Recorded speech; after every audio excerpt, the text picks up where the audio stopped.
Hey guys, welcome back to the Kool-Aid Podcast. Welcome back to another video. On today's video, guys, we're going to be talking about Frenkie de Jong, Pedri, and Gavi, and as well as Marcus Rashford, because there is news in regards to all four of these players. We're going to be talking about their futures and what they can mean in regards to Barcelona. But guys, before I get started on the video, make sure to follow me on all of my social media platforms. Everything is posted down below in the description. Go over there to make sure you guys stay up to date with everything that I do on the channel. And I've made an earlier video, guys, talking a little bit more about Barcelona's dominant victory against Valencia, talking about Hansi Flick, his words, and as well talking about Ansu Fati and some other Barcelona players who were outstanding on the night. But guys, as always, make sure to like, subscribe, and comment, and let's get started with the video.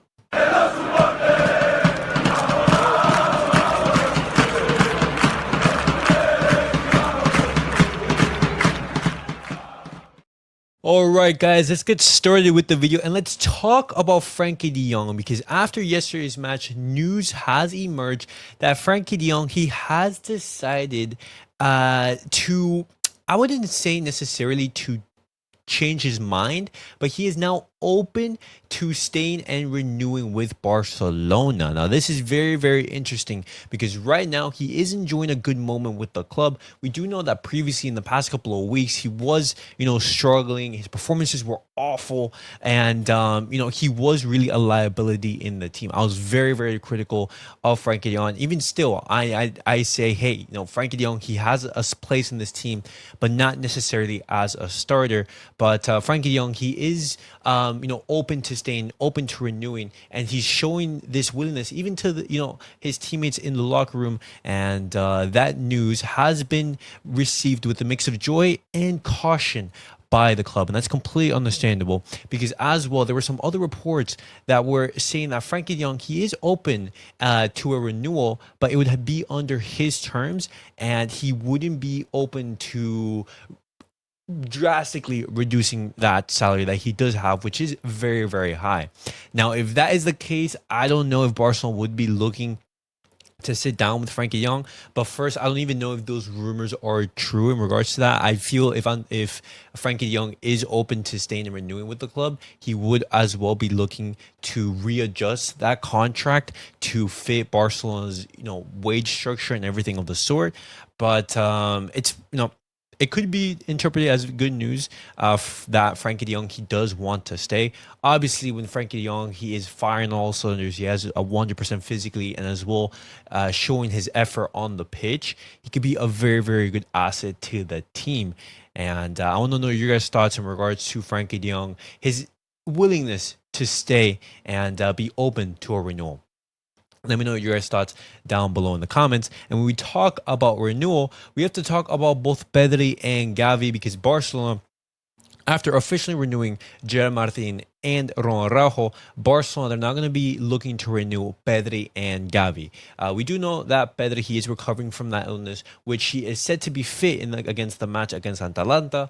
Barcelona, they're going to be looking to announce that renewal for Pedri sometime by the end of the week. And the same thing is going to be said about Gavi. Barcelona, they've reached in principle an agreement with Gavi for a new deal. And these deals are going to be valid until 2031, roughly around that time period. The release cost will be set at 1 billion euros for both of these players, and both of these renewals, their official announcements, we are expected to receive them sometime by the end of the week, and that's absolutely fantastic news. Two players who are pillars in the team, and we want them to be in the Barcelona squad for many, many more years.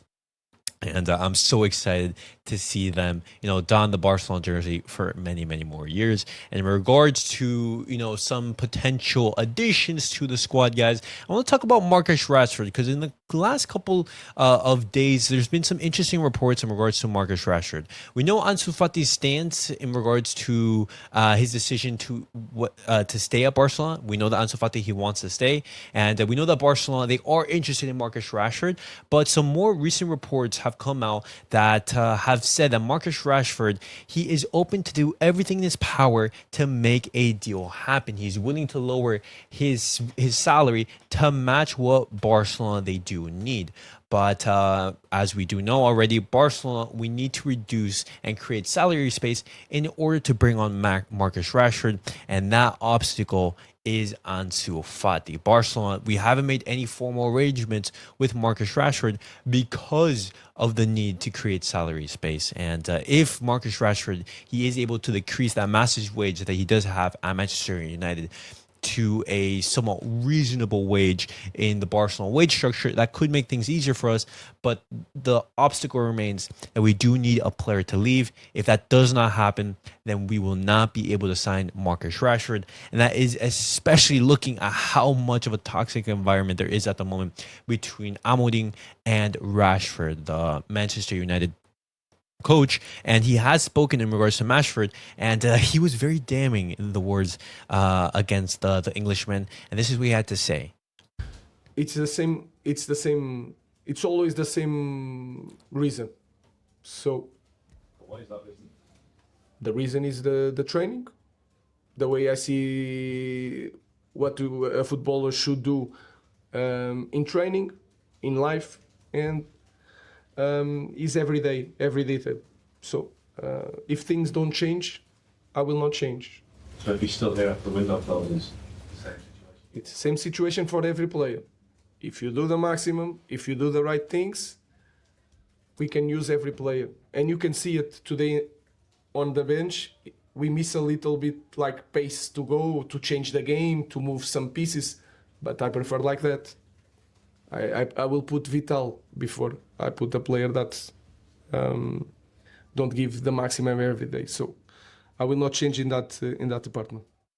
Wow. So when you look at the words from Amorim, he said he'd rather put in the goalkeeper coach Vital than put in Marcus Rashford, who is not giving his 100% for Manchester United. Now, if your coach is coming out and saying those words, that you'd rather bring on a member of the coaching staff rather than an actual player, that is really damning. And, I think that relationship between Rashford and Amorim, I think that's broken. I think Marcus Rashford right now, he's looking for an exit, and as the reports were saying, he's willing to do everything possible in order to make this move to Barcelona happen.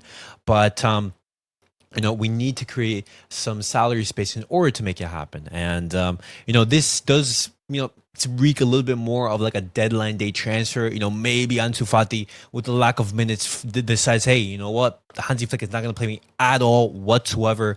Maybe it is the right move to leave, and that could open the door for Marcus Rashford. But let me know your guys' thoughts in regards to everything that I discussed on today's video. What do you guys make of Frenkie de Jong changing his mind and be opening to staying and renewing with the club? But if those reports saying that it would have to be on his terms and he would not be willing to lower his salary, what do you guys make of that renewal then? And as well, some positive news in regards to Pedri and Gavi. Both of them set to officially announce their renewals with the club towards the end of the week. But as well, Pedri set to return against Atalanta in the UCL. And lastly, the news in regards to Marcus Rashford. Could we see this deal happening? Amorim, very damning and very against Marcus Rashford. But at the same time, could we see him shine somewhat like Aubameyang did at Barcelona? Let me know your guys' thoughts down below in the comments. And as always, make sure to like, subscribe, and comment. I'll see you guys all in the next video. Peace out, guys.